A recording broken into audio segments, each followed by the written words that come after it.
Bab 851. Bisakah Anda lebih berhati-hati? Dasar brengsek. Aku sibuk dari pagi sampai malam. Meski belum banyak yang kucapai, aku sudah bekerja keras, keluh Qin Han. Mau bagaimana lagi? Hari ini hari yang istimewa. Aku akan menemanimu minum sepuasnya besok. Tidak mudah bagi kita untuk bersama. Bagaimana kalau kita keluar dan bersenang-senang bersama hari ini, bisik Ji Qingyan. Beberapa hari yang lalu, kamu pergi di tengah siaran langsung. Qin Han dan yang lainnya tidak bersenang-senang saat itu. Ji Qingyan tidak tertarik dengan klub malam. Ia hanya berusaha mengakomodasi Lin Yi, tidak ingin Lin Yi kehilangan muka di depan teman-temannya. Tidak masalah. Mereka masih bisa bersenang-senang tanpa kita. Kalau kamu benar-benar bergabung dengan mereka, mereka tidak akan bisa bersenang-senang sepuasnya. Qin Han dan Liang Jinming juga tahu bahwa apakah Lin Yi bisa memukul home run atau tidak tergantung pada langkah selanjutnya, jadi mereka tidak mempermasalahkan masalah ini. Kalian harus segera pergi. Liang Tua dan aku sudah mengatur untuk bertemu beberapa gadis lain. Pertempuran yang menentukan akan berlangsung hingga fajar. Sungguh merepotkan bagi kalian untuk ikut.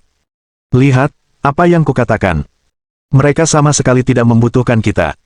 Ji Qingyan mengangguk sambil tersenyum. Dengan begitu, dia bisa pulang. Daripada berpesta dengan orang lain, dia lebih suka menyendiri dengan Lin Yi. Kelompok itu berpisah saat Lin Yi mengantar Ji Qingyan kembali ke pavilion Jiushu. Namun, begitu masuk, Ji Qingyan langsung memeluk Lin Yi dan melingkarkan lengannya di leher Lin Yi.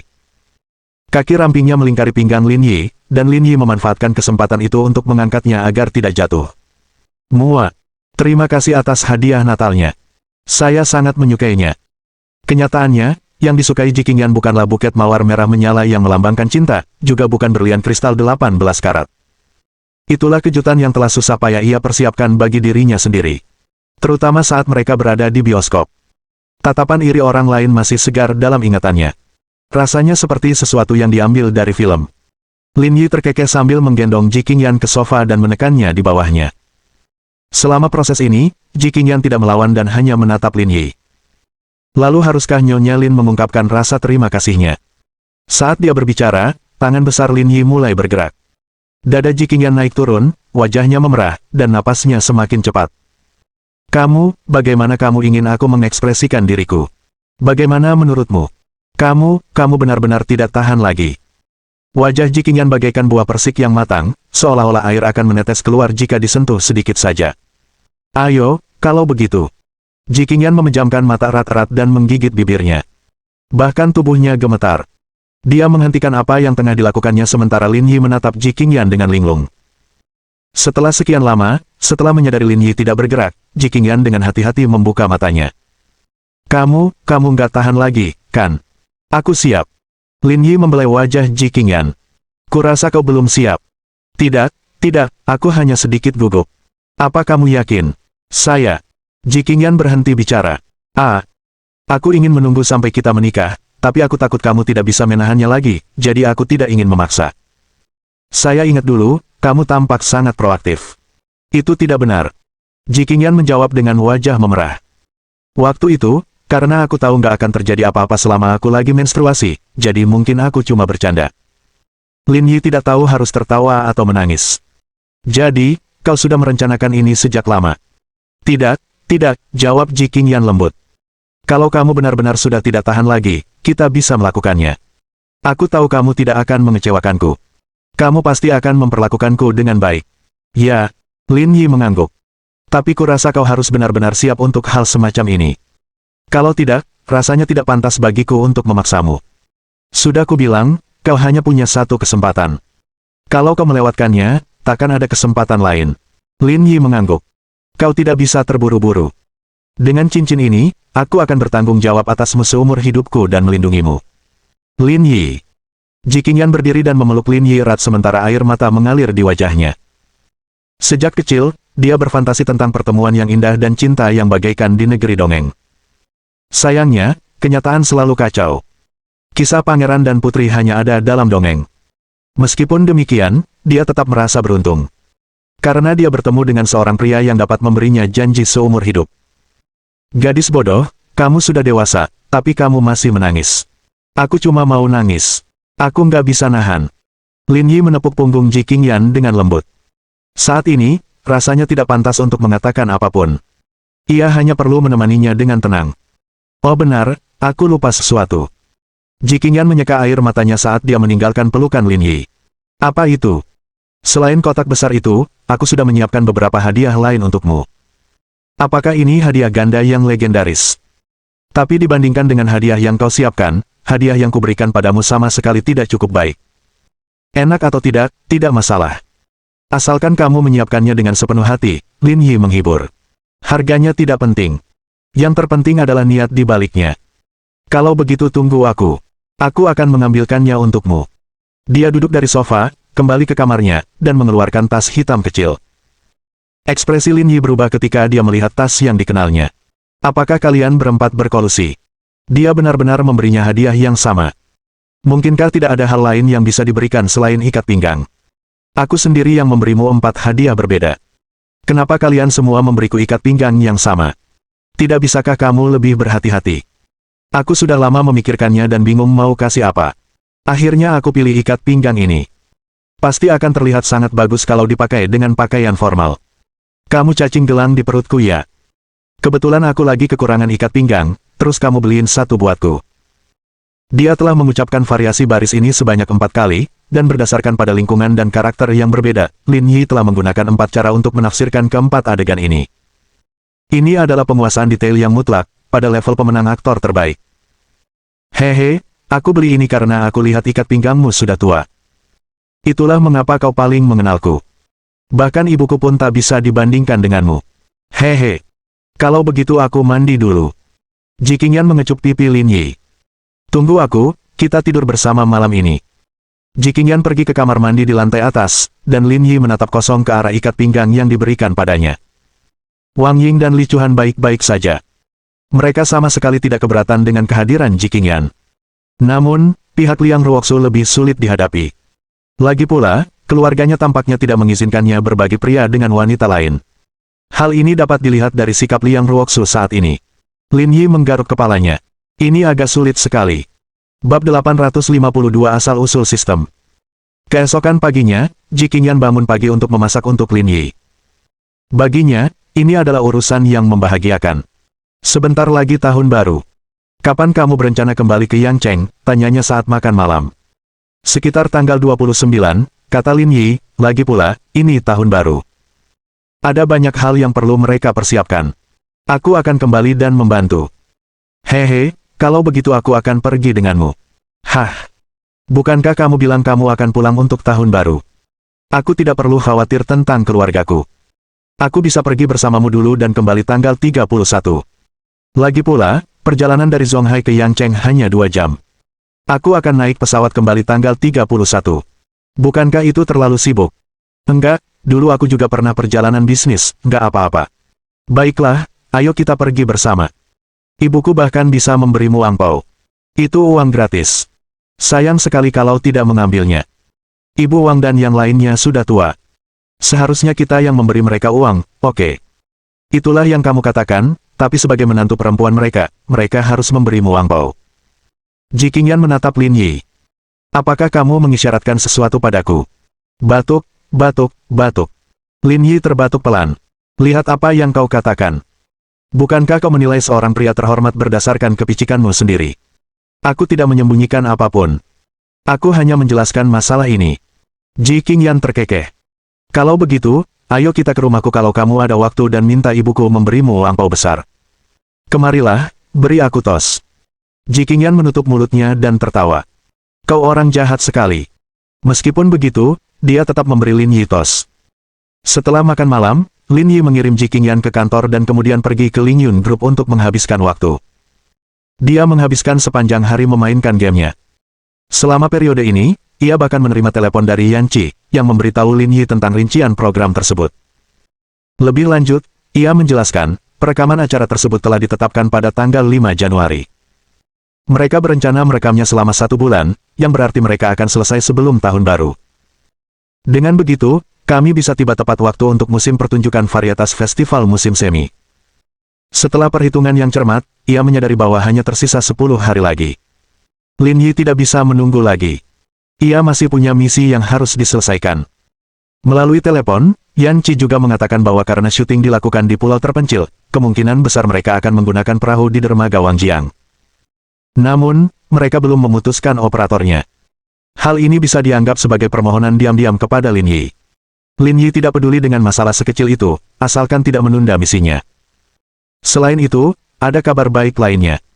Jet pribadi yang dibelinya di Pulau Yawan sudah siap, dan diparkir di Bandara Liang Jinming sesuai instruksi Lin Yi. Dalam beberapa hari berikutnya, Lin Yi akhirnya bisa bersantai. Setelah memikirkannya baik-baik, ini adalah pertama kalinya dia merasa begitu bebas sejak dia memperoleh sistem itu. Apakah sistemnya ada? Aku akan ada di sini bahkan jika kamu mati. Sialan, kamu kasar sekali, kata Lin Yi. Kebetulan, aku ada waktu hari ini.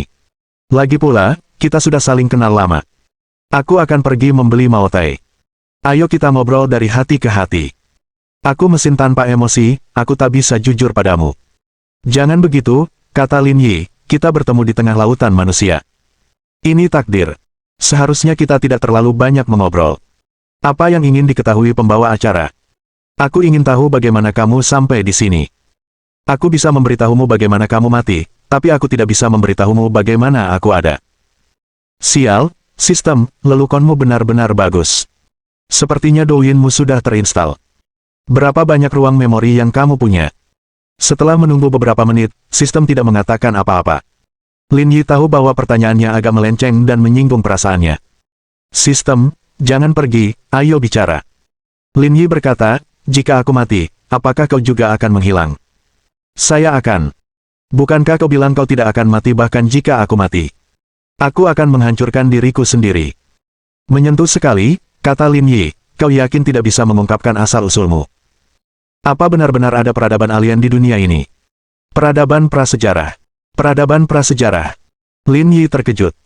Keberadaanmu jelas melampaui kemampuan peradaban modern, dan tidak mungkin ada peradaban prasejarah yang melampaui peradaban modern, kan? Jadi, bagaimana kau bisa ada? Peradaban prasejarah asalku adalah peradaban yang belum dikenal manusia, namun kini, manusia telah merasakan keberadaan peradaban prasejarah tersebut dan sedang menjelajahinya. Apa-apaan ini? Kurasa aku telah menyentuh rahasia yang mengejutkan. Ini bukan rahasia di mata para petinggi, tuan rumah, Anda tidak perlu merasa bahwa peradaban prasejarah itu terlalu misterius. Bukankah itu misterius? Cukup untuk membuat imajinasi orang menjadi liar, keluh Lin Yi. Di bumi, peradaban Atlantis dan Maya pernah ada, keduanya merupakan cabang peradaban prasejarah. Setelah mendengar kata-kata sistem, Lin Yi mengerti banyak hal. Dari sudut pandang tertentu, peradaban prasejarah tampaknya tidak semisterius yang dibayangkannya. Itu hanya sebuah langkah menuju hal yang tidak diketahui. Jika kamu mengungkapkannya seperti itu, aku mengerti. Lin Yi tidak mengatakan apa-apa lagi dan tenggelam dalam pikirannya. Dia merasa seperti telah berkeliaran di desa pemula begitu lama. Ini terlalu berlebihan. Dia menggelengkan kepalanya dan menghilangkan semua omong kosong ini. Sistem mengatakan bahwa hal-hal itu tidak berarti apa-apa di mata para petinggi. Dengan kata lain, sejumlah kecil orang inti telah memahami rahasia tempat ini. Hanya saja dia belum mencapai level itu. Baiklah, kita lakukan perlahan-lahan. Kring kring kring. Saat Lin Yi merasa bosan, dia menerima telepon dari Ji Qingyan. Tuan Lin, Anda sedang sibuk apa? Tanyanya dengan manis. Jangan bahas itu. Banyak sekali yang harus dilakukan di perusahaan. Aku sibuk sekali. Aku bahkan belum minum seteguk air pun. Benarkah? Bukankah itu melelahkan? Benar. Pijat aku nanti kalau sudah sampai rumah.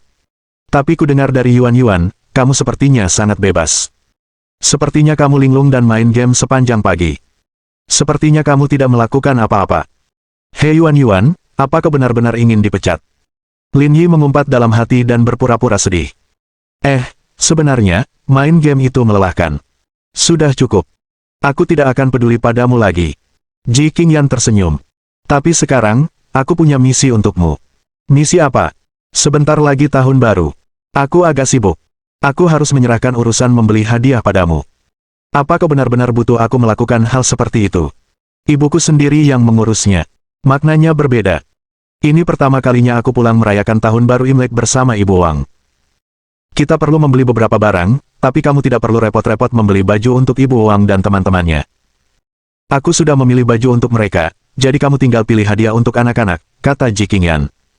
Cepat pergi. Jadilah anak baik. Muah. Bab 853 Ritual dan Antisipasi. Jiqingyan menggunakan peluru berlapis bulanya, jadi Lin Yi tidak bisa menolak. Karena itu, dia hanya bisa setuju. Sialan. Setelah mengumpat, Lin Yi mendorong pintu hingga terbuka dan meninggalkan kantor. Ia turun ke bawah dan menendang pintu kantor He Yuan hingga terbuka. Namun, tidak ada seorang pun di dalam. Di mana Direktur He? Lin Yi menarik seseorang dan bertanya. Presiden Lin, Direktur He, dan Direktur Qi sedang rapat di ruang konferensi. Baiklah, aku mengerti. Dengan tangan di saku, Lin Yi berjalan ke pintu ruang rapat dan mendorongnya hingga terbuka. Melihat Lin Yi masuk, para eksekutif itu berdiri. Presiden Lin. Tidak apa-apa, jangan gugup, kata Lin Yi, aku baru saja mendengar tentang sebuah proyek dan ingin mendiskusikannya dengan kalian. Presiden Lin, silakan duduk. Mari kita bicara lebih detail. Tidak perlu bersusah payah, kata Lin Yi. Saya merasa pasar Faizone punya banyak potensi. Kalau kita jual jaket bulu angsa di sana, seharusnya kita bisa meraup untung besar. Mengingat pentingnya proyek ini, saya memutuskan untuk mengutus Direktur He untuk memimpinnya. Semuanya, beri tepuk tangan. Menjual jaket di Afrika. Mengesampingkan apakah mereka mampu membelinya, dengan suhu di Afrika, mereka tidak perlu mengenakan jaket tebal. Zhao Yali tersenyum. Presiden Lin dan Presiden He kembali jatuh cinta. Terima kasih, Presiden Lin. Saya pasti akan melakukan yang terbaik, kata He Yuan. Saya menghargai semangatmu. Bekerja keraslah. Dia menepuk bahu He Yuan dengan sungguh-sungguh dan berjalan keluar dengan santai. Besok tanggal 29. Dia harus bergegas. Setelah berkendara ke Wanda Plaza di dekatnya, Lin Yi berjalan-jalan dan akhirnya memutuskan dua hal. Pakaian dan makanan. Kebetulan, pesawat pribadinya juga baru saja tiba. Akan lebih mudah untuk mengangkut barang langsung ke kota Yang. Sesampainya di bagian pakaian anak-anak di lantai 3, ia langsung memilih lusinan potong pakaian tanpa perlu melihatnya. Ada berbagai macam ukuran dan gaya. Cara ini setara dengan menembak burung dengan senapan. Seburuk apapun tekniknya, ia tetap akan mengenai sasaran. Sekalipun beberapa pakaian tidak bisa dipakai sekarang, anak-anak di panti asuhan akan perlahan tumbuh dewasa. Akan ada anak-anak baru yang datang ke sini. Singkatnya, mereka tidak akan terbuang sia-sia. Setelah ini, Lin Yi pergi ke area pakaian olahraga dan toko khusus Nike. Penampilan Lin Yi kembali menarik perhatian banyak gadis. Tanpa sadar, mereka meliriknya beberapa kali. Apa yang bisa dilihat? Seorang pemuda berkata dingin saat melihat pacarnya mencuri pandang ke arah Lin Yi. Aku cuma lihat-lihat, kata gadis itu malu-malu. Tapi dia memang sangat tampan. Apa gunanya ganteng? Apa penampilan bisa dimakan? Aku ingin semua yang ada di tokomu. Bantu aku menghitung harganya, kata Lin Yi. Orang-orang di toko itu terkejut. Tuan, apa yang Anda katakan? Anda menginginkan semuanya. Ya, aku menginginkan semuanya. Pak, stok barang di toko kami cukup banyak. Kalau Bapak mau semuanya, harganya paling tidak beberapa juta. Aku tahu, kata Lin Yi.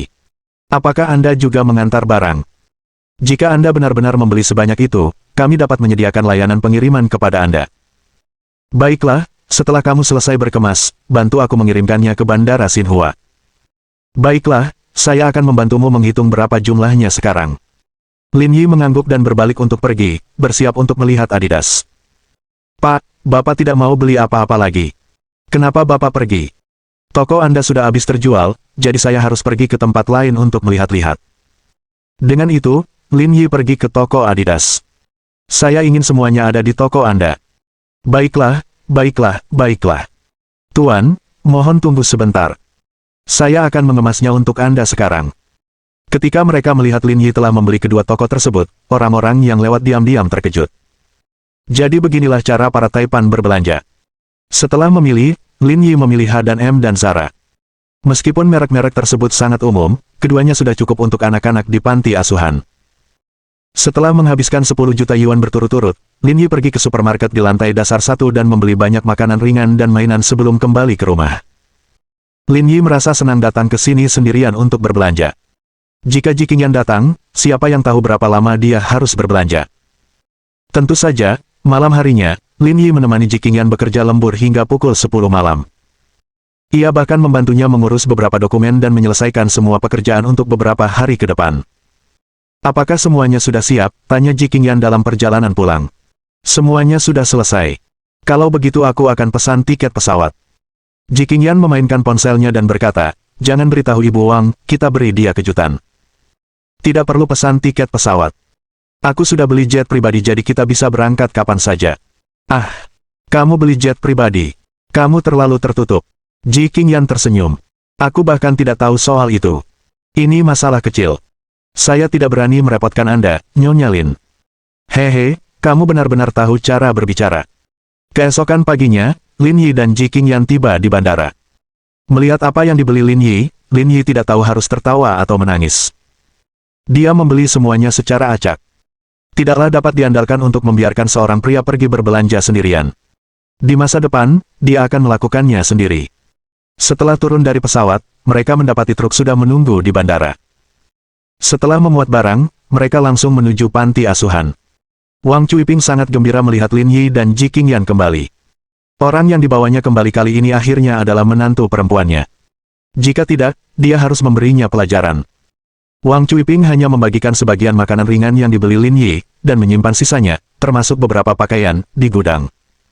Dia akan menyimpannya untuk tahun baru Imlek. Hari tahun baru adalah hari reuni. Lebih baik menyimpan baju baru untuk saat itu. Kehidupan orang kaya selalu penuh ritual, sedangkan orang miskin sangat teliti.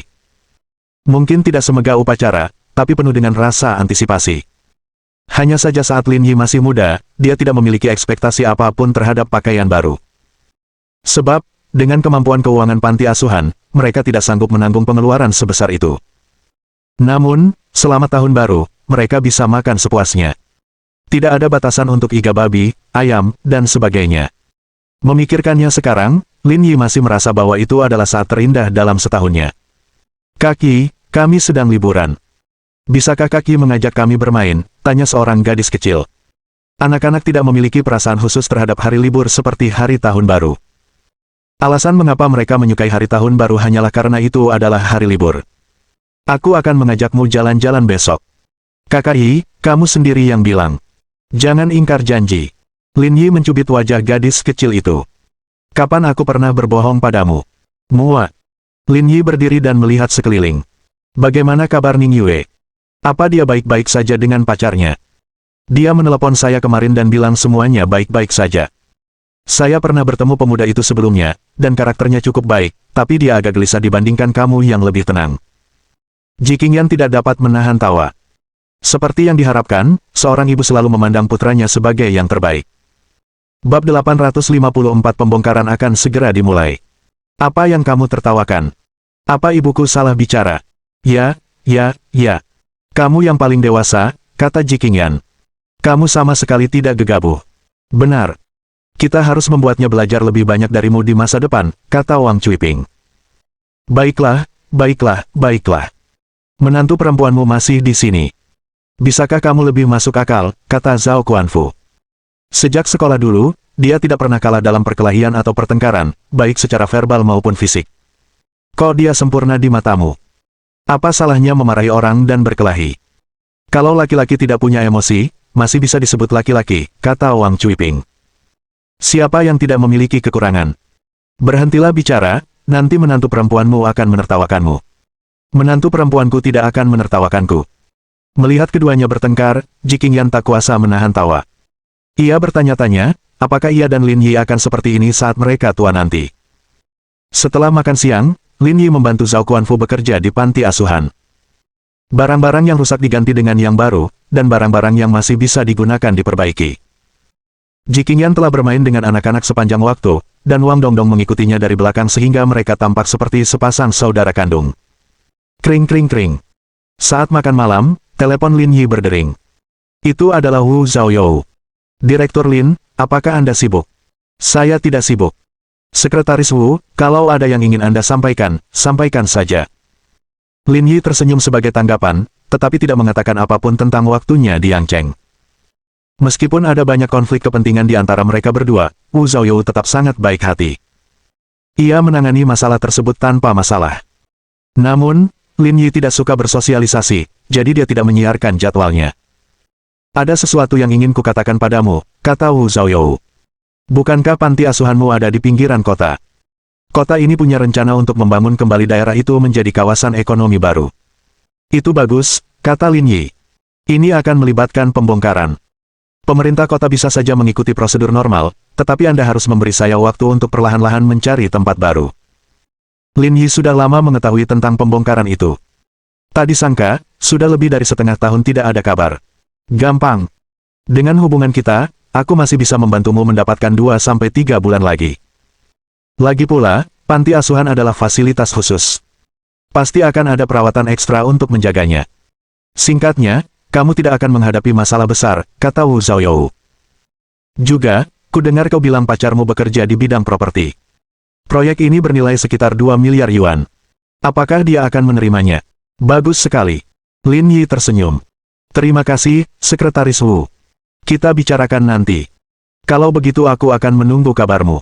Oke. Setelah menutup telepon, Wang Cuiping menatap Lin Yi. Nak, apakah itu tentang pembongkaran? Ya, tanah ini ada di pinggiran kota. Sudah lama direncanakan untuk dihancurkan. Untungnya mereka menundanya sampai sekarang. Setelah itu, Lin Yi menatap Ji Qingyan. Sekretaris Wu sedang bersiap untuk menyerahkan proyek ini kepada grup Chaoyang. Kita perlu mengirim seseorang untuk membahas detailnya. Baiklah, saya akan pergi ke kantor cabang untuk rapat besok dan mulai menangani masalah ini. Lin Yi mengangguk dan menyadari bahwa Wang Cuiping terlihat tidak terlalu baik. Bu, pembongkaran itu bagus. Kenapa ibu cemberut? Apa tidak ada yang memberitahu ibu sebelumnya? Beberapa kelompok orang datang, tapi semuanya hooligan. Saya pikir mereka bukan orang baik, jadi saya abaikan saja. Hooligan? Kurasa itu tidak mungkin, kata Lin Yi. Hal semacam ini ditangani oleh departemen terkait. Mereka seharusnya tampil sesuai perannya. Aku tidak tahu soal itu. Lagi pula, mereka tidak terlihat seperti orang baik, jadi aku mengabaikan mereka. Kamu tidak perlu khawatir sekarang. Menantu perempuanmu akan bertanggung jawab atas masalah ini di masa mendatang. Dia juga bisa memberimu lebih banyak uang untuk biaya pembongkaran.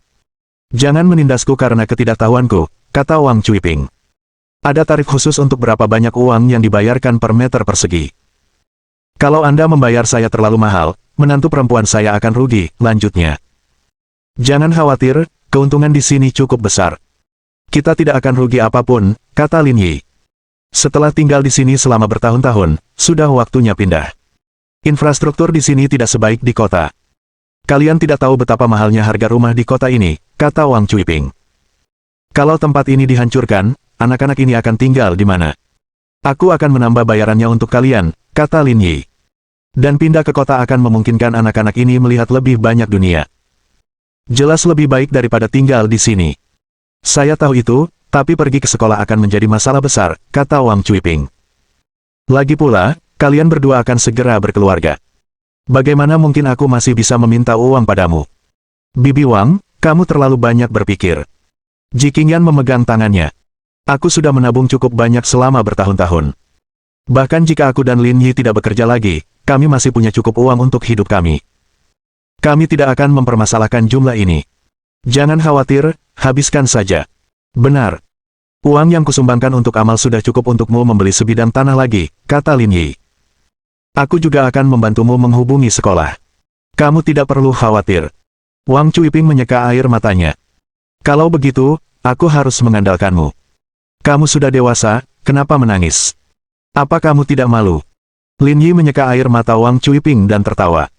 Ini terutama karena aku tidak memperlakukanmu dengan baik saat kau masih muda. Sekarang, aku mengandalkanmu untuk mendukungku. Aku merasa bersalah. Kau membesarkanku dan bahkan membiayai sekolahku. Itu bantuan yang sangat besar. Bagus sekali, kata Zhao Guanfu sambil menghisap rokok. Waktu kamu kecil, ibumu sangat khawatir. Sudah sepantasnya kamu memperlakukan ibumu dengan lebih baik sekarang. Meskipun Zhao Guanfu adalah seorang pria yang kasar dan tidak berbudaya, dia masih menyayangi istrinya di dalam hatinya. Kalau begitu sudah beres, kata Lin Yi, kalian ajak anak-anak bermain besok. Kami yang urus masalah ini. Baiklah, ayo makan dulu. Makanannya akan segera dingin. Setelah makan malam, keluarga berkumpul dan mengobrol sebentar sebelum meninggalkan panti asuhan. Saudari. Sambil berjalan menuju pintu, Wang Dongdong mengaitkan jarinya pada Ji Qingyan dengan sikap genit. Ji Qingyan sangat akrab dengan tindakan ini. Inilah yang dia lakukan setiap kali memberinya permen lollipop. Ada apa? Dia menghampiri dan bertanya, apakah kamu sudah menyiapkan lollipop lagi untukku? Tidak, suster, kemarilah. Ada yang ingin kukatakan padamu. Wang Dongdong melirik Wang Cuiping dan Zhao Kuanfu. Ketika menyadari mereka tidak melihat ke arahnya, ia menarik Ji Qingyan ke samping. Ada apa? Kenapa kamu begitu misterius? Ji Qingyan berjongkok dan bertanya sambil tersenyum. Ayahku bertengkar dengan seseorang beberapa hari yang lalu. Wang Dongdong sudah berada di panti asuhan cukup lama, jadi dia pun mengubah cara dia menyapa Wang Cuiping dan Wang Yu. Paman Zhao berkelahi dengan mereka. Ji Qingyan terkejut. Kapan ini terjadi? Coba kupikirkan. Wang Dongdong memainkan jarinya. Kurasa 5 hari yang lalu, seseorang datang untuk melihat rumah. Orang-orang itu sangat kasar dan bahkan suka memarahi orang. Ayahku mulai berkelahi dengan mereka. Bab 855 Kentang Panas. Ji Qingyan merenung sejenak. Apakah mereka yang datang untuk menegosiasikan pembayaran? Entahlah apa tujuan mereka ke sini, tapi mereka sedang bertengkar. Kurasa dia bilang tidak akan menjualnya berapapun harga yang mereka tawarkan. Baiklah, aku mengerti. Ji Qingyan mengelus kepala Wang Dongdong. Ingat, beritahu aku kalau kejadian seperti ini terjadi lagi. Ya, tapi kau tak boleh membocorkannya, kata Wang Dongdong. Ibuku bilang dia tak mengizinkan kita membicarakan ini, jadi aku diam-diam memberitahumu. Ya, kakak pasti tidak akan memberitahu mereka. Ayo pergi, ayo pergi. Lin Yi berteriak dari pintu, aku akan kembali besok. Ayo pergi. Ji Qingyan menjawab, aku pergi dulu. Kita kembali besok. Ya. Jaga dirimu, suster. Dengan itu, Wang Dongdong meraih tangan Ji Qingyan dan memberinya sepotong permen lagi. Dasar bocah nakal. Ji Qingyan kembali ke sisi Lin Yi dengan permen dan naik taksi kembali ke hotel. Selama waktu ini, ia juga menerima telepon dari Guo Ningyue. Setelah mengetahui Lin Yi ada di sana, ia bersiap untuk kembali malam berikutnya. Aku ingin memberitahumu sesuatu, kata Ji Qingyan ketika mereka tiba di hotel. Apa itu? Paman Zhao bertengkar dengan seseorang beberapa hari yang lalu. Hah? Lin Yi mengerutkan kening, dia bertarung dengan siapa? Siapa yang memberitahumu? Bukankah Dongdong memanggilku sebelum kita pergi? Dia diam-diam memberitahuku tentang ini. Saya rasa orang-orang itu yang datang untuk membicarakan pembongkaran. Mereka tidak bisa membuatnya setuju dengan harga akhir, jadi mereka mengambil tindakan. Ada kamera di halaman. Aku akan memeriksanya besok dan melihat apakah aku bisa mengambil tangkapan layar videonya. Lin Yi berkata, sial, orang-orang ini berani sekali. Ji Qingyan menggelengkan kepalanya. Kebiasaan buruk Lin Yi yang suka memarahi orang lain mungkin tidak akan berubah dalam waktu dekat. Keesokan paginya, Lin Yi dan Ji Qingyan menyelesaikan persiapan mereka dan naik taksi ke kantor cabang Chaoyang Group di Yangcheng. Para eksekutif perusahaan menjadi tegang dan tegang ketika melihatnya. Dulu, kalau presiden datang, dia akan memberitahu mereka terlebih dahulu. Sekarang, dia mulai bepergian secara diam-diam. Presiden Ji, Presiden Lin. Melihat Lin Yi dan Ji Qingyan, manajer umum perusahaan cabang yang baru diangkat, Liu Wenchang menyapa mereka. Apakah ada masalah dengan situasi perusahaan selama periode ini? Tanya Ji Qingyan. Semuanya berjalan sesuai rencana. Sisa pembayaran untuk tahun ini hampir selesai. Situasinya sangat stabil. Ji Qingyan mengangguk. Ayo pergi. Kita bicara di ruang rapat. Bawakan aku laporan keuangan dari Departemen Keuangan. Baiklah, Presiden Ji. Saya akan mengaturnya sekarang. Setelah rapat dimulai, Ji Qingyan memeriksa keuangan perusahaan seperti biasa. Lin Yi duduk di samping dan memejamkan mata untuk beristirahat, seolah-olah ia sudah tua. Dia membolak-balik dokumen itu sebentar. Ada beberapa catatan yang sangat mencurigakan di beberapa bagian. Akan tetapi, Ji Qingyan tidak berniat meneruskan masalah ini. Meskipun Chaoyang Group tidak sebesar Lingyun Group, namun tidak kecil pula. Dia memahami prinsip bahwa jika airnya jernih, tidak akan ada ikan. Kadang-kadang, memang perlu untuk menutup mata. Saya di sini hari ini terutama karena ada hal lain yang ingin saya sampaikan kepada Anda. Lahan di sebelah timur Jalan Hansui sedang dipersiapkan untuk dijadikan kawasan ekonomi baru. Kalian semua tahu tentang ini, kan? Aku tahu. Liu Wenchang mengangguk. Siang harinya, Sekretaris Wu dari Yangcheng menyerahkan proyek ini kepada kami. Nilai total proyek ini sekitar 2 miliar yuan. Ini adalah proyek terbesar yang diambil alih oleh perusahaan cabang dalam beberapa tahun terakhir. Ketika saatnya tiba, kantor pusat juga akan menyediakan sejumlah tenaga kerja untuk mendukungnya. Manajer Liu, atur tenaga kerja di sini dan lakukan persiapan. Proyek ini seharusnya sudah siap sebelum tahun baru Imlek. Kita seharusnya bisa mulai bekerja setelah tahun baru. Liu Wenchang dan para eksekutif perusahaan lainnya saling berpandangan. Ada sedikit keraguan di mata mereka, Tetapi pada akhirnya, mereka tetap mengangguk. Presiden Ji, jangan khawatir, kami pasti akan mengerjakan proyek ini dengan baik. Lin Yi yang tengah bermain game pun mendongak. Bukankah seharusnya memenangkan proyek sebesar ini menjadi sesuatu yang membahagiakan? Kenapa mereka semua menunjukkan ekspresi serius seperti itu? Ji Qingyan tetap diam. Sejak proyek ini diumumkan, ia merasa ada yang salah dengan ekspresi para karyawan perusahaan cabang. Sekarang Lin Yi telah membantunya menanyakan hal ini dengan lantang, dia tidak perlu lagi mengungkapkan pendiriannya. Tidak, tidak. Liu Wenchang tersenyum dan berkata, Presiden Ji, Presiden Lin, jangan khawatir. Kami akan menyelesaikan misi ini dengan sukses. Manajer Liu, Anda dipindahkan ke sini dari kantor pusat. Kita sudah saling kenal cukup lama. Apa Anda pikir saya tidak bisa melihat Anda? Dengan baik. Liu Wenchang tersenyum getir. Presiden Ji, Presiden Lin, ini memang proyek yang bagus, tapi agak rumit. Tidak mudah bagi grup Chaoyang kita untuk menerimanya. Bagaimana ini bisa menjadi masalah yang rumit? Tuan kelima kota yang sangat menyukai proyek ini, kata Liu Wenchang. Lebih dari sebulan yang lalu, ada rapat panduan real estate di Yangcheng. Ketika kami pergi ke rapat tersebut, Tuan kelima mengumumkan kepada hadirin bahwa beliau ingin mengerjakan proyek ini. Jika kami memperebutkannya, pasti akan ada konflik antara kedua belah pihak.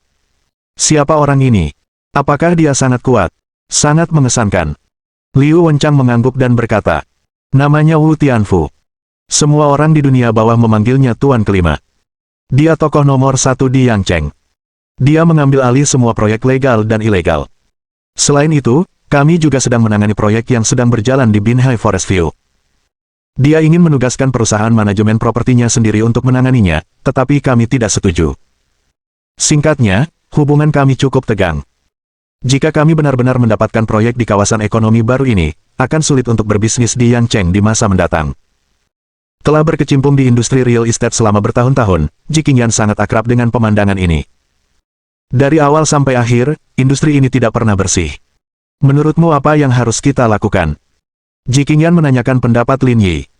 Apakah menurutmu Wu Zhaoyou dalam semua ini? Apakah menurutmu dia ingin memanfaatkanmu untuk menyingkirkan Tuan kelima?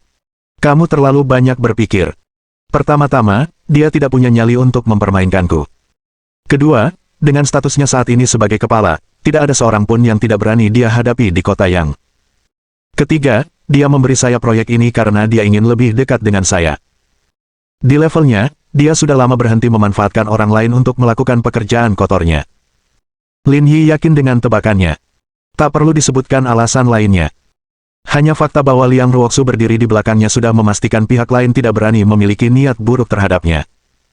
Oleh karena itu, pikirannya sedikit tidak perlu. Tidak apa-apa asalkan tidak ada alasan lain. Ji Qingyan melanjutkan, apakah menurutmu kita harus bicara dengan sekretaris Wu tentang ini? Lebih baik tidak usah. Mereka sudah memberimu proyek 2 miliar yuan. Kalau kau meminta bantuan mereka saat menghadapi masalah, kita akan terlihat tidak bisa mengatasi apapun, kata Lin Yi. Kalau begitu, mari kita tangani sendiri. Bab 856 Tim Kejahatan telah dibentuk. Presiden Lin, apakah Anda yakin ingin mengambil proyek ini? Liu Wenchang menyelidiki. Saya sudah setuju lewat telepon. Tentu saja saya harus melakukannya. Kalau begitu, ini tidak akan mudah. Kurasa Tuan kelima akan segera mengetahui hal ini, kata Liu Wenchang. Dia mungkin datang untuk menanyaiku malam ini. Bertanya padamu. Hari ini ulang tahunnya yang ke-60. Dia mengundang banyak orang. Aku juga diundang. Kalau dia tahu soal ini, dia pasti akan membicarakannya malam ini, jadi aku nggak akan pergi. Kenapa tidak? Tanya Lin Yi. Kalau kamu tidak pergi hari ini, dia akan tetap mencarimu di masa depan. Hooligan tua seperti dia itu seperti plester. Kalau tidak dirobek saja, nanti malah bikin masalah. Para eksekutif di ruang konferensi diam-diam terkejut. Seperti yang diharapkan dari pria yang telah menaklukkan Presiden Ji. Emosinya benar-benar meledak-ledak. Ini terutama karena saya khawatir sesuatu seperti ini terjadi sehingga saya tidak berani pergi, kata Liu Wenchang dengan wajah muram. Tidak apa-apa, aku akan pergi bersamamu malam ini, kata Lin Yi. Bukankah sebaiknya kita menelepon lebih banyak orang? Tidak perlu, kata Lin Yi. Kalau terjadi sesuatu, kamu bisa menahan mereka sebentar. Aku akan keluar dan memanggil bala bantuan. Presiden Lin, tolong beri saya jalan keluar, kata Liu Wenchang tanpa air mata. Tidak apa-apa. Apapun rintangan yang kita hadapi, kita akan tetap berteman. Kata-kata Lin Yi membuat semua orang di ruang rapat tertawa. Suasananya tidak lagi menindas seperti sebelumnya. Baiklah, itu saja untuk rapat hari ini. Ji Qingyan menutup dokumen di tangannya. Presiden Liu, pergilah dan siapkan sertifikasi perusahaan kita dan portofolio proyek sebelumnya.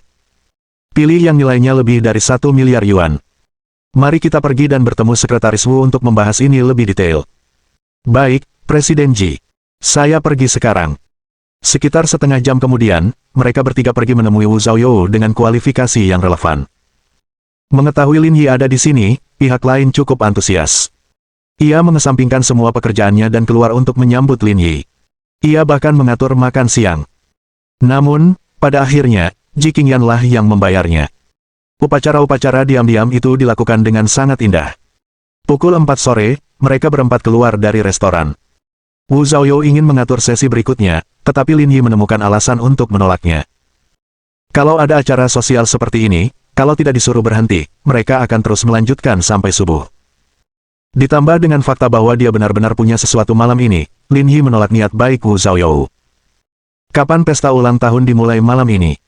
Lin Yi bertanya setelah berpisah dengan Wu Zhaoyou. Liu Wenchang melihat arlojinya. Mulainya jam 6 sore. Sekarang sudah hampir jam 5. Ayo kita ke sana sekarang. Waktunya tepat. Baiklah, mari kita lanjut ke tahap berikutnya. Mengapa aku tidak ikut denganmu, usul Ji Qingyan. Tidak perlu, kamu tidak akan bisa membantu bahkan jika kamu pergi, kata Lin Yi. Ini saat yang tepat bagimu untuk kembali dan melihat kamera CCTV. Coba cari tahu siapa pelakunya.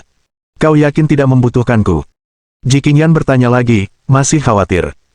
Lin Yi dengan lembut bersandar di telinga Ji Qingyan, meniupkan udara hangat ke arahnya. Aku membutuhkanmu, tapi ini bukan saatnya. Jantung Ji Qingyan berdebar kencang mendengar godaan Lin Yi, dan dia mencubitnya pelan-pelan. Ayo berangkat. Acaranya mulai jam 6. Aku antar kamu dulu, baru kita berdua berangkat. Ya. Mereka bertiga masuk ke dalam mobil. Liu Wenchang mengendarai Mercedes-Benz S-Class-nya untuk mengantar Ji Qingyan ke panti asuhan sebelum pergi bersama Lin Yi. Presiden Lin, apakah Anda tidak perlu menyiapkan jas? Jas? Aku belum menikah. Buat apa pakai jas? Hari ini ulang tahun tuan kelima yang ke-60, dan semua yang hadir mengenakan pakaian formal. Saya khawatir Anda tidak pantas mengenakan pakaian kasual. Kalau dia tidak bersikap tegas hari ini, aku tetap akan membiarkannya merayakan ulang tahunnya. Tapi karena dia ingin bersikap tegas, aku akan membiarkannya menikmati pemakamannya malam ini. Liu Wenchang gemetar ketakutan. Bos Lin memang hebat. Pada saat yang sama, Ji Qingyan kembali ke panti asuhan dengan tasnya. Menantu perempuan, kenapa kamu pulang sendirian? Di mana putraku? Tanya Wang Cuiping sambil meletakkan pekerjaan di tangannya. Dia ada acara sosial malam ini. Aku tidak ikut dengannya, jadi dia mengantarku dan pergi. Baguslah kau tidak pergi. Tak ada gunanya berada di suasana yang begitu buruk. Sebaiknya kau mengobrol denganku di sini. Memhem. Dia meletakkan tasnya. Biar aku bantu. Tidak, tidak. Aku tidak tega membiarkanmu melakukan ini dengan tanganmu yang baik. Wang Cuiping menghentikannya. Ngomong-ngomong, Ning Yue ada di sini, dia menunggumu di kamar, cari dia, aku akan meneleponmu kalau sudah waktunya makan. Kalau begitu, aku pergi dulu. Meninggalkan dapur, Ji Qingyan menuju ke kantor Wang Cuiping. Sofa di sini dapat diubah menjadi tempat tidur lipat. Saat tidak ada orang luar, Lin Yi dan Guo Ningyue suka tinggal di sana. Kakak ipar, kamu sudah kembali. Di mana kakakku? Tanya Guo Ningyue. Dia ada acara malam ini, jadi dia tidak ikut denganku. Bagus. Aku tidak ingin dia menunda pembicaraan kita. Ji Qingyan tersenyum. Kalau kakakmu dengar ini, mungkin dia akan memberimu pelajaran lagi. Saya tidak takut padanya. Ngomong-ngomong, aku punya sesuatu untuk ditanyakan padamu, kata Ji Qingyan sambil menyisir rambutnya. Apakah kamu tahu di mana kamera pengawas di panti asuhan? Aku tahu. Ada di kamar ibuku, kata Guo Ningyue. Tapi panti asuhan biasanya tidak banyak kegiatan. Dia bahkan tidak menyalakan komputernya. Aku tidak tahu apakah komputernya berfungsi. Aku ingin memeriksa rekaman CCTV, tapi aku tidak ingin Ibu Wang tahu tentang ini. Menurutmu, apa yang harus kita lakukan? Sederhana sekali, kan? Tidak bisakah kita pergi sekarang? Hah, bolehkah kami masuk tanpa izin Ibu Wang? Kakak ipar, hanya keluarga kaya yang punya adat istiadat ketat seperti itu, kata Guo Ningyue. Kami hanya orang biasa. Kami tidak punya banyak aturan. Kami bisa langsung masuk. Ibu saya tidak akan peduli. Ayo. Guo Ningyue bangun dari tempat tidur dan menyeret Ji Qingyan ke kamar tidur Wang Cuiping. Ji Qingyan merasa sedikit bersalah. Betapa canggungnya jika dia ketahuan. Guo Ningyue berjalan di depan dan membuka pintu untuk masuk ke kamar. Ji Qingyan mengikutinya dari belakang seperti pencuri dan diam-diam masuk ke kamar. Aneh banget hari ini. Ibuku malah menyalakan kamera pengawas. Aku ingat ada beberapa yang rusak. Kenapa sekarang semuanya berfungsi? Seharusnya kameranya baru, kata Ji Qingyan. Itu mungkin saja, kata Guo Ningyue. Kakak saya memberi banyak uang ke panti asuhan, jadi ibu saya mengganti peralatannya dan rekaman CCTV menjadi jauh lebih jelas. Lumayan. Bagus. Ji Qingyan menjawab dengan gugup. Bantu aku menemukan rekaman dari Sabtu lalu. Tentu saja. Guo Ningyue mengoperasikan komputer dan mulai mencari salinan video. Kenapa baru ada rekaman setelah minggu lalu? Bab 857 Nama keluarga ibu kakak laki-lakiku adalah Qin. Mungkinkah tidak ada cukup ruang penyimpanan untuk begitu banyak video? Ji Qingyan tidak mengerti komputer, tetapi dia masih tahu fungsi paling dasar dari PC. Rekaman video tampaknya menghabiskan banyak ruang memori. Oleh karena itu, hard disk tidak akan butuh waktu lama untuk terisi penuh. Itu mungkin saja. Guo Ningyue bergumam, kurasa ada hard drive portabel lain di sekitar sini. Biar aku cari saja. Guo Ningyue bangkit dan mengobrak-abrik laci di kamar, tetapi dia tidak dapat menemukannya. Lalu, ia membuka lemari untuk melihat-lihat. Tak ada apa-apa di sana, tapi ia melihat sesuatu yang lain. Kakak ipar, kemarilah. Aku akan menunjukkan sesuatu yang bagus. Guo Ningyue menghentikan kegiatannya dan berkata. Ji Qingyan berdiri di samping Guo Ningyue. Ia mendapati lemari pakaiannya penuh dengan pakaian Wang Ma dan Paman Zhao. Gayanya agak kuno dan tidak ada yang menarik perhatian. Apa yang bisa dilihat? Bukan baju ini. Lihat selimut merah bersulam di bawah ini. Ji Qingyan melihat ke arah yang ditunjuk Guo Ningyue. Dia terkejut melihat selimut yang disulam dengan daun teratai, dan matanya berbinar. Ini sulaman Su. Ji Qingyan terkejut. Bordir Su, sepertinya aku pernah mendengar tentang ini sebelumnya, kata Guo Ningyue. Ini keterampilan kuno. Sepertinya cukup sulit dipelajari. Bukan hanya sulit dipelajari. Mungkin hanya ada kurang dari 100 orang di Tiongkok yang menguasai keahlian semacam ini, kata Ji Qingyan. Ji Qingyan berjongkok dan menyentuh selimut itu. Bordirannya bagus sekali. Kalau selimut ini dilelang, harganya pasti setidaknya 1 juta yuan. Tidak mungkin, apakah itu seberharga itu? Guo Ningyue terkejut dan sangat terkejut. Ibu saya berasal dari Wuzong. Dia pandai menyulam. Dia banyak bercerita tentang sulaman itu waktu saya masih kecil, jadi saya cukup familiar. Lagi pula, saya bilang 1 juta, tapi itu sudah harga yang sangat konservatif. Kalau mereka beruntung, mungkin bisa menjualnya seharga 1,5 juta. Ya ampun, syukurlah kau sudah melihat. Kalau tidak, aku tidak akan tahu ada harta karun seberharga itu tersembunyi di rumahku. Ji Qingyan bergumam pelan. Bukankah kau bilang ada sesuatu yang bagus untuk dilihat? Apa kau tidak tahu betapa berharganya itu? Saya benar-benar tidak melakukannya, kata Guo Ningyue. Saya bilang bagus karena adik saya membungkusnya dengan selimut ini ketika dia diserahkan ke panti asuhan. Apa kamu yakin? Saya yakin, kata Guo Ningyue. Saya ingat suatu kali ketika saya tidur di rumah ibu saya. Kebetulan, menstruasi saya terlambat beberapa hari. Saya ingin meletakkan selimut kecil di tempat tidur dan melihat ini. Namun, ibu saya tidak mengizinkan saya menggunakannya apapun yang terjadi. Katanya, adik saya waktu itu terbungkus selimut ini. Karena itu kenang-kenangan, beliau tidak mengizinkan saya mengambilnya. Dan, lalu, saya mengambil seragam sekolah adik saya yang langsung saya nodai. Setelah itu, adik saya hampir memukuli saya sampai mati ketika dia mengetahuinya. Haha. Ji Qingyan tertawa terbahak-bahak tanpa mempedulikan citranya. Ia merasa malu pada Lin Yi hanya dengan memikirkannya. Ji Qingyan mengulurkan tangan dan menyentuh selimut, merasakan suhu tubuh Lin Yi masih menempel di sana. Kakak ipar, kalau kamu mau lihat, keluarkan saja dan lihat. Itu bukan masalah besar. Bisakah aku? Ji Qingyan benar-benar ingin mengeluarkannya untuk melihatnya karena itu adalah satu-satunya barang yang berhubungan dengan masa kecil Lin Yi. Itu cuma selimut. Kenapa tidak, kata Guo Ningyue acuh tak acuh. Sekalipun nilainya 1,5 juta, itu tidak ada apa-apanya dibandingkan dengan kekayaan bersih saudaraku saat ini. Tapi aku tidak berani menyentuhnya. Aku takut Ibu Wang akan mengatakan sesuatu tentangku. Kakak ipar, kamu terlalu penakut. Nanti kalau kamu menikah, kamu bakal diganggu sama kakakku.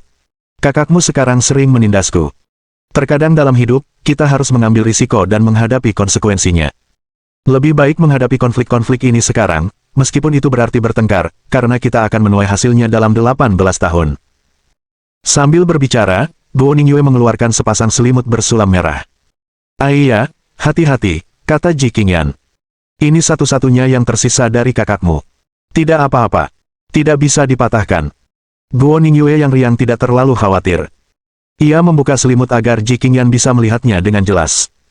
Namun, saat selimut itu dibuka, Ji Qingyan dan Guo Ningyue sama-sama tertegun.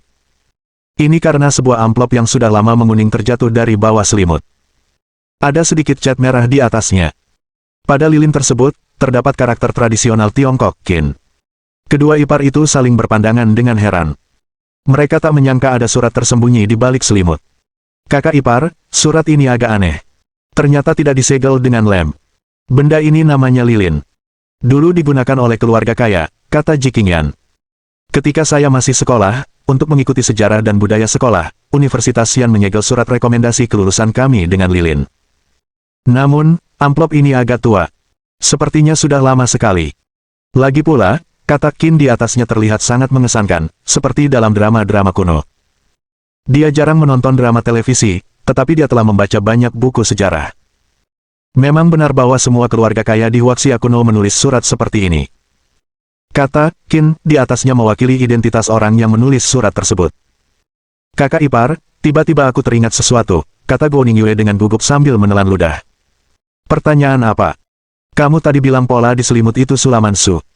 Harganya sekarang setidaknya 1 juta yuan. Lebih dari 20 tahun yang lalu, adikku dibungkus dengan kain itu sebelum dikirim ke panti asuhan. Seberapa kayakah keluarga adikku? Setelah mendengar kata-kata Guo Ningyue, Ji Qingyan juga menyadari masalah ini.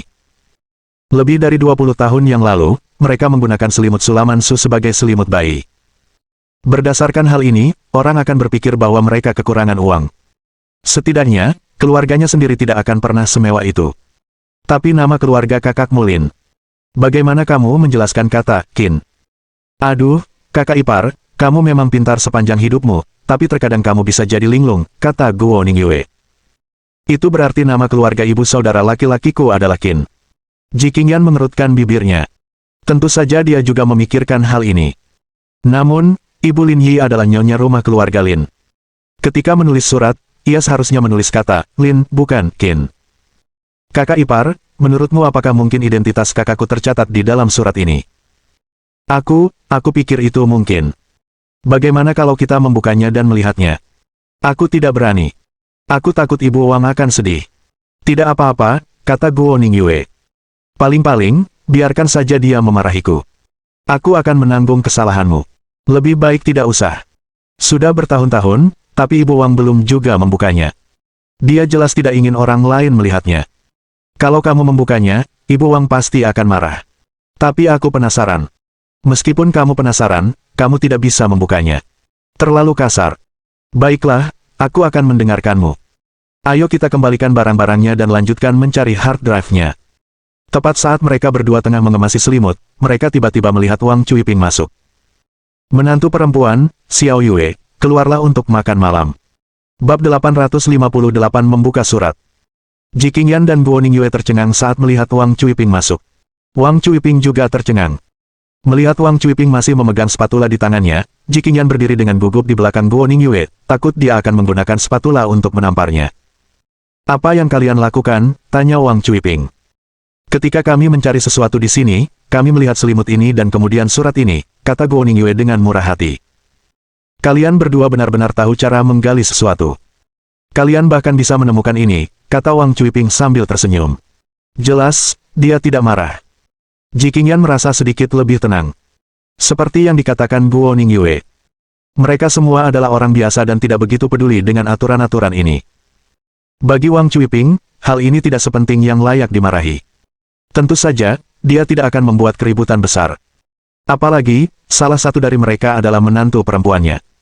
Namun, ini adalah peristiwa yang menggemparkan dunia yang terjadi pada sebuah keluarga kaya. Namun, itu tidak berarti apa-apa bagi Wang Cuiping. Bu, jangan bicarakan ini dulu, kata Guo Ningyue kaget. Ibu tahu betapa berharganya selimut yang membungkus adikku waktu itu. Berapa harga benda ini? Tanya Wang Cuiping. Waktu aku menikah dengan ayahmu, nenekmu memberiku sepasang selimut bordir dengan 2 sulaman ikan mas besar di atasnya. Jauh lebih bagus dari ini.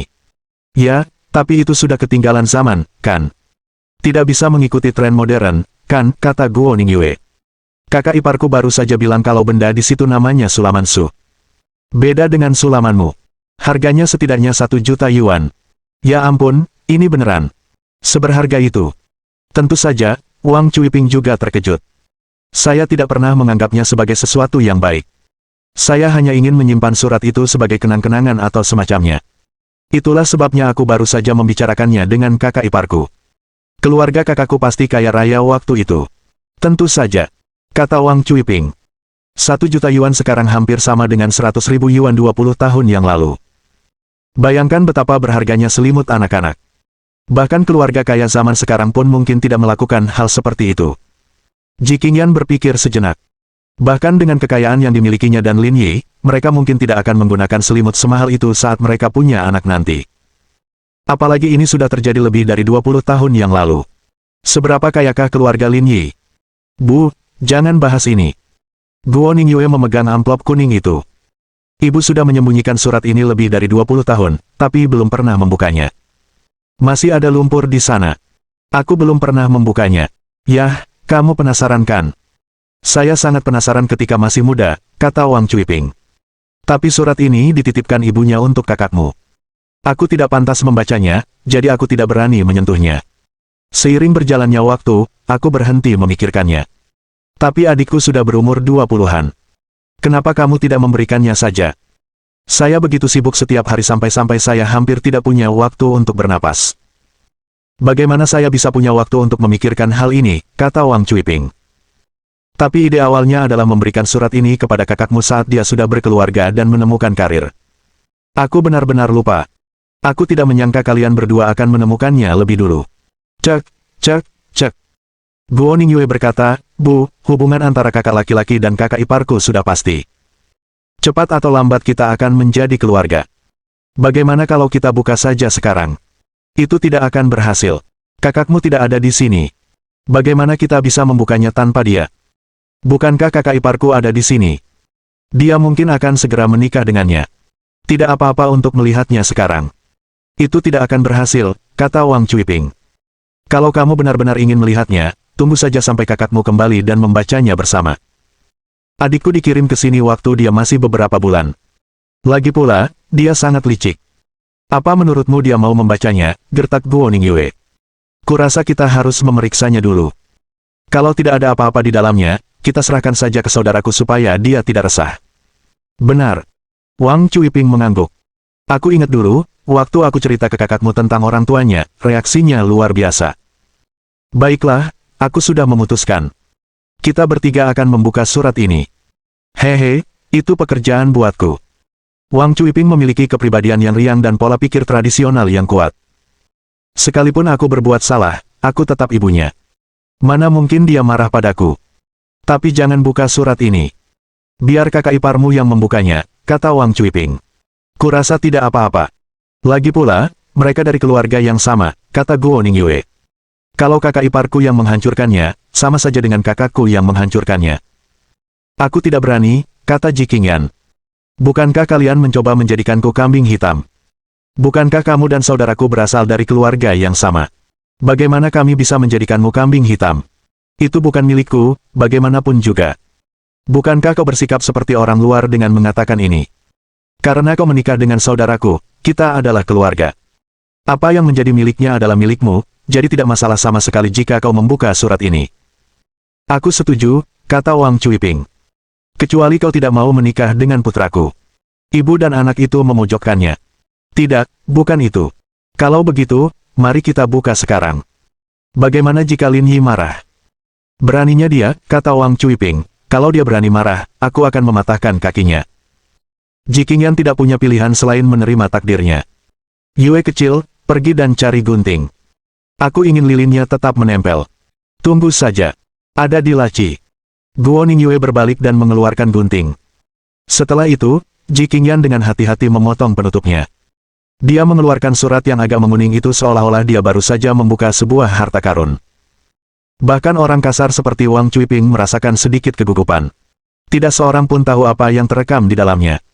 Pesan seperti apa yang akan ditinggalkan seorang ibu untuk anaknya. Dia dengan hati-hati membuka surat itu. Di dalamnya terdapat garis-garis kaligrafi yang elegan. Tulisannya sangat rapi. Jika seseorang tidak memiliki dasar keterampilan ini, ia pasti tidak akan mampu menulis kata-kata seindah itu. Ibu Wang Cuiping. Saya seorang ibu yang tidak kompeten. Karena beberapa faktor yang tidak dapat saya ubah, saya tidak dapat memberinya keluarga yang utuh. Saya tidak dapat memberinya seluruh kasih sayang saya. Ini adalah kelalaian tugas, utang seumur hidup yang saya miliki kepadanya. Setelah bertanya-tanya, saya menemukan Blue Sky Welfare Institute dan sekarang sangat memahami situasi Anda. Oleh karena itu, saya memutuskan untuk membiarkan Anda membesarkan anak itu. Di sini, aku mohon padamu untuk membesarkannya. Dia tidak perlu kaya. Selama dia bisa hidup damai dan bahagia seperti orang biasa, menikah, dan punya anak, itu sudah cukup bagiku. Dia keturunan keluarga Lin. Karena itu, saya sangat yakin dia bukan orang jahat. Dia akan setia dan berbakti kepada orang tua asuhnya seumur hidupnya. Ketika kamu dan pasanganmu berusia lebih dari 60 tahun, dia pasti akan merawatmu. Jika suatu hari anak bertanya tentang kita, katakan saja kita meninggal dalam kecelakaan. Karena saya sedang terburu-buru, saya tidak punya banyak uang. Mohon maaf. Hormat saya, Qin. Bab 859 tidak tahan ini. Setelah membaca isi surat itu, Ji Qingyan dan Guo Ningyue bertukar pandang. Mata mereka dipenuhi kebingungan. Isi surat itu sangat berbeda dari apa yang mereka bayangkan. Di kepala mereka, surat ini seharusnya mencatat identitas Lin Yi dan menjelaskan apa yang terjadi di rumah. Sekalipun dia bukan tipe pendendam, dia akhirnya harus mengakui leluhurnya. Meskipun demikian, tidak ada hal semacam itu dalam surat ini. Setidaknya, di mata mereka, tidak ada yang ingin mereka lihat di sini. Bu, surat ini sepertinya untuk ibu. Ini tidak ada hubungannya dengan kakakku, kata Guo Ningyue. Saya tahu, kata Wang Cuiping. Kalau saya tahu ini akan terjadi, saya pasti sudah membukanya sejak lama. Kukira ada rahasia mengejutkan di dalamnya, kata Guo Ningyue. Aku tidak bersemangat sama sekali. Kalian terlalu banyak menonton drama televisi, kata Wang Cuiping. Kalau aku juga akan menulis hal-hal seperti ini, tapi aku tidak berbudaya. Aku jelas tidak bisa menulis dengan standar seperti itu. Kamu juga akan melakukan hal yang sama. Wang Cuiping berdiri sambil tersenyum. Kalian berdua belum pernah jadi ibu sebelumnya. Kalian tidak akan mengerti bahkan jika aku memberitahumu. Kenapa kami tidak mengerti? Bukankah kami akan mengerti jika kau menjelaskannya kepada kami? Sebagai seorang ibu, harapan terbesar adalah agar anak Anda hidup aman dan bahagia, baru setelah itu ada keinginan untuk menikah dan memiliki anak. Ia juga menyebutkan hal ini dalam suratnya kepada saya. Kalian selalu menatap ponsel, mengkhawatirkan segala macam hal, tapi kenyataannya, kehidupan sehari-hari tidak serumit itu. Yang terpenting adalah anak kalian aman dan sehat. Keduanya tampaknya memahami hal ini. Seperti yang dikatakan Wang Cuiping, ada beberapa hal yang tidak mereka pahami karena mereka belum pernah menjadi ibu sebelumnya. Tapi surat ini masih agak aneh. Saat menandatanganinya, dia hanya menuliskan nama belakangnya dan tidak menyebutkan nama lengkapnya, kata Guo Ningyue. Dia merasa tidak layak menjadi ibu dari saudaramu, itulah sebabnya dia tidak meninggalkan namanya, kata Wang Cuiping. Bukankah mereka bilang di surat itu untuk bertindak seolah-olah mereka sudah mati? Itu benar. Itu tidak mungkin. Kalau dia benar-benar tidak ingin Lin Yi mencarinya, dia bahkan tidak akan meninggalkan nama belakangnya. Dia akan berpisah dengan baik-baik. Kata-kata Ji Qingyan menginspirasi mereka berdua, terutama Wang Cuiping. Mungkin dia benar-benar tak sanggup berpisah dengannya. Wang Cuiping mendesah dengan air mata berlinang. Anak-anak yang kuurus bukanlah anak kandungku. Namun, ketika aku melepas mereka, hatiku terasa sesak. Aku tak bisa membayangkan melepas putraku sendiri. Perasaan itu pasti seperti daging yang terpotong dari tubuhku. Tak seorang pun sanggup menanggung hal seperti itu. Ji Qingyan dan Guo Ningyue bergidik, tetapi mereka merasakan hati mereka juga bergetar. Karena suatu hari, mereka juga akan menikah dan memiliki anak. Mereka jelas tidak tega mengirim anak mereka sendiri pergi. Kurasa bibi ini benar-benar tak tega berpisah dengan kakakku. Dia meninggalkan nama keluarga dan memberitahu kakakku bahwa nama keluarga ibunya adalah Qin. Ji Qingyan terdiam cukup lama. Dia mungkin tidak akan mengusir Lin Yi jika dia tidak punya pilihan. Pada akhirnya, ia bahkan tidak berani meninggalkan namanya. Ia hanya bisa meninggalkan nama belakangnya untuk membuktikan keberadaannya. Bu, aku baru ingat sesuatu, kata Guo Ningyue. Waktu adikku dikirim ke sini dulu, ibu seharusnya melihat ibu kandungnya, kan? Ya, kata Wang Cuiping, hari itu hujan deras, tapi dia menangis lebih keras daripada hujan. Lalu seperti apa penampilannya, tanya Guo Ningyue. Adikku sangat tampan. Bibikin seharusnya tidak jelek, kan? Dia memakai syal di wajahnya. Saya tidak melihat seperti apa rupanya, tapi matanya besar dan indah, persis seperti menantu perempuan saya. Kalau begitu, dia tidak mungkin jelek. Kakak iparku punya mata yang sangat indah. Baiklah, jangan bahas ini lagi. Makanannya sudah siap. Kita tinggal menunggu kalian berdua makan. Ayo pergi. Bu, tunggu sebentar. Aku ingin membicarakan sesuatu dengan kakak ipar. Kita ke sana nanti. Sebentar lagi makanannya akan dingin, kata Wang Cuiping. Kakak iparmu sudah seharian di luar dan lapar. Tidak apa-apa. Kakak iparku tidak lapar. Kita gabung nanti. Tidak ada orang luar di antara kita. Nanti aku bawakan beberapa untuk kalian berdua. Makan saja di kamar, kata Wang Cuiping dengan penuh kasih sayang. Tidak perlu, tidak perlu. Kita ngobrol sebentar saja, lalu kita berangkat, kata Ji Qingyan. Wang Cuiping pergi sambil membawa spatula dan meninggalkan mereka berdua untuk terus mengobrak-abrik barang-barangnya. Kakak ipar, kemasi barang-barangmu. Aku akan mencari rekaman tadi. Oke. Beberapa menit kemudian, Ji Qingyan menyingkirkan selimut dan Guo Ningyue menemukan kotak yang berisi rekaman tersebut. Ibuku sekarang mengikuti perkembangan zaman. Dia tahu cara menandai tanggal di gawai. Guo Ningyue sedang memegang hard drive hitam dengan tanda hitam di atasnya, yang menunjukkan tanggal pembuatannya dari tanggal 8 Desember hingga tanggal 24 Desember. Menghubungkan ke hard drive, Guo Ningyue mencari video dan bertanya. Kakak ipar, kenapa kamu mencari ini? Saya dengar dari Dongdong bahwa Paman Zhao berkelahi dengan seseorang beberapa hari yang lalu. Kakakmu meminta saya untuk kembali dan melihat video itu untuk menemukan pelakunya. Hah? Ayahku berkelahi dengan seseorang. Sialan, siapa yang berani begitu? Apa mereka tidak tahu siapa saudaraku? Tenang saja, kata Ji Qingyan, biarkan adikmu yang mengurus masalah ini. Benar juga. Sebaiknya kita suruh saja adikku pergi. Aku tidak perlu melakukan apapun. Setelah mengetahui alasan sebenarnya, Guo Ningyue menjadi serius. Kakak ipar, aku menemukannya, ini dia. Di layar, kedua sosok itu terlihat jelas. Awalnya, mereka berbicara ramah kepada Zhao Guanfu, tetapi setelah beberapa patah kata, mereka mulai bertengkar. Adapun apa yang mereka bicarakan, tidak ada cara untuk mengetahuinya. Hal ini disebabkan komputer tidak mempunyai pengeras suara, juga tidak mempunyai alat pendengar yang siap pakai. Meski begitu, semua itu tak penting. Mereka hanya perlu melihat kedua pria itu dengan jelas. Cepat ambil tangkapan layarnya dan kirim ke ponselku. Aku akan mengirimkannya ke saudaramu. Aku akan segera melakukannya. Jangan khawatir. Pada saat yang sama, Lin Yi dan Liu Wenchang sudah berkendara ke Hotel Ritz-Carlton di Yangcheng. Tempat parkir itu dipenuhi mobil mewah. Tidak hanya Maybach dan Bentley yang sudah tua, tetapi semua jenis mobil sport convertible juga dapat dilihat di mana-mana. Rasanya seperti pameran mobil besar. Mobil Mercedes-Benz kelas S milik Liu Wenchang yang harganya lebih dari 1 juta yuan tidak ada apa-apanya di tempat ini. Tempat ini cukup mewah, kata Lin Yi sambil tersenyum. Presiden Lin, Anda dari Zonghai. Anda tidak tahu situasi di Yangcheng, kata Liu Wenchang. Tuan kelima adalah orang yang bisa menutupi langit dengan satu tangan. Jika dia mengincar bisnis, dia pasti bisa mengambil alihnya, kata Liu Wenchang. Sekitar 2 bulan yang lalu, dia mengincar sebuah pemandian umum yang dijual. Ternyata itu adalah paviliun awan air yang baru saja kami lewati. Aku ingat.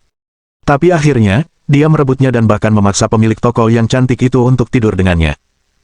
Seolah-olah tidak ada hukum yang berlaku untuknya. Bab 860 sungguh menyebalkan melihat kalian seperti ini. Sial, apa dia begitu tidak tahu malu? Lin Yi terkejut. Saya sangat hebat di Zonghai, tapi bahkan saya tidak berani melakukan hal seperti itu. Liu Wenchang terkekeh. Ini karena ketegasan Presiden Ji, kan? Bukan karena dia ketat. Tapi karena perempuan-perempuan itu yang berinisiatif menerkamku. Aku tidak perlu mengejar mereka sendiri. Bos Lin hebat sekali. Aku tidak bisa bersaing, yang lama itu tetap yang terbaik, kata Lin Yi, dia sudah 60 tahun, tapi dia masih bisa melakukan ini. Dia pasti orang yang kuat waktu muda. Saya dengar ketika dia masih muda, dia mengandalkan tinjunya untuk mencari nafkah, kata Liu Wenchang. Lagi pula, bukan hanya dia. Anak baptis yang diasuh juga seseorang yang bisa berbuat sesuka hatinya di Yangcheng. Dia benar-benar bukan orang yang bisa diprovokasi orang biasa. Dengung-dengung-dengung. Tepat saat Lin Yi hendak berbicara, telepon di sakunya berdering. Itu adalah pesan WeChat dari Ji Qingyan. Isinya penuh dengan foto, diikuti dengan panggilan telepon darinya. Kamu lihat pesan WeChat yang kukirim. Aku sudah menerima apa yang kamu minta. Ya. Pulanglah lebih awal. Jangan terlambat. Setelah menutup telepon, Lin Yi memperhatikan foto itu dengan saksama dan mengingat penampilan mereka. Ayo masuk dan lihat. Aku ingin melihat betapa hebatnya mereka. Baiklah. Liu Wenchang membuka sabuk pengamannya dan buru-buru menyetujui. Ayo pergi. Kamu mau kemana? Lin Yi bertanya saat dia melihat Liu Wenchang berjalan menuju bagasi. Aku sudah menyiapkan hadiah sebelumnya. Karena aku sudah di sini, aku harus membawanya. Ngapain sih kamu ngelakuin itu? Apa kamu punya uang tapi nggak tahu mau dibelanjain di mana? Bukankah akan buruk jika kita tidak membawa sesuatu pada acara seperti itu? Carilah toko dan beli 2 karangan bunga. Presiden Lin, berhenti main-main. Mereka tidak akan menerimanya. Liu Wenchang menutup bagasi dan berjalan menuju pintu masuk hotel bersama Lin Yi. Pada saat yang sama, banyak orang yang datang ke pesta juga membawa teman wanita mereka dan berjalan menuju hotel. Liu Wenchang masih berani datang ke sini. Berani sekali dia. Seorang pria parubaya dengan perut buncit berkata. Bukankah hari ini ulang tahun tuan kelima yang ke-60? Acaranya harmonis, tapi kenapa rasanya seperti perang, tanya teman wanita pria itu. Memang pantas dirayakan. Tapi, Liu Wenchang ini mencuri proyek yang sudah lama diincar tuan kelima. Apa menurutmu tuan kelima akan melepaskannya begitu saja? Bukan salahmu kalau kau tidak tahu. Setelah dia minta maaf, dia akan memberikan proyek itu kepada tuan kelima. Bukankah masalah ini sudah selesai saat itu? Tuan kelima bukan orang yang tidak masuk akal. Yang penting semua orang di lingkaran ini tahu. Tak seorang pun berani merebut proyek ini dari tuan kelima, tapi dia diam-diam melakukannya. Dia sengaja melakukannya tanpa memberi muka pada tuan kelima. Kalau begitu, dia agak berani, kata teman wanitanya. Seluruh Yangcheng adalah wilayah tuan kelima. Apakah dia tidak ingin berbisnis di sini lagi? Cek.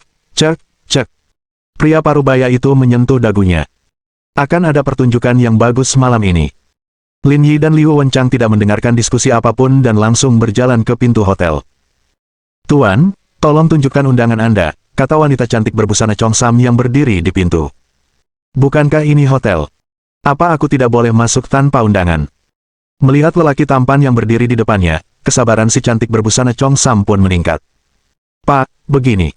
Hotel Ritz-Carlton kami sudah dipesan penuh oleh Fifth Master hari ini, jadi yang tidak punya undangan tidak boleh masuk. Ini undangannya. Liu Wenchang mengeluarkan undangan dan berkata, tidak ada masalah sekarang.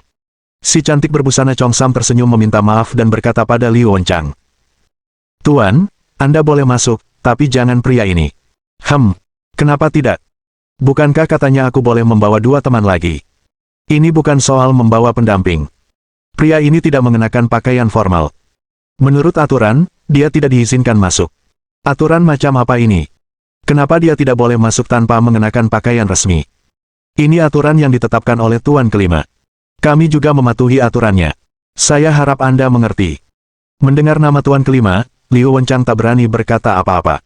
Ia menarik lengan Lin Yi dan berbisik. Presiden Lin, ada mal di dekat sini. Saya akan mengajak Anda membeli 1 set. Kalau tidak, Anda tidak akan bisa masuk malam ini. Kalau begitu aku tidak akan pergi. Kalau ada apa-apa lagi, telepon saja aku. Rencana Lin Yi adalah membantu Liu Wenchang menyelesaikan masalah ini hari ini sehingga dia bisa menghindari banyak masalah saat proyek dimulai di masa mendatang.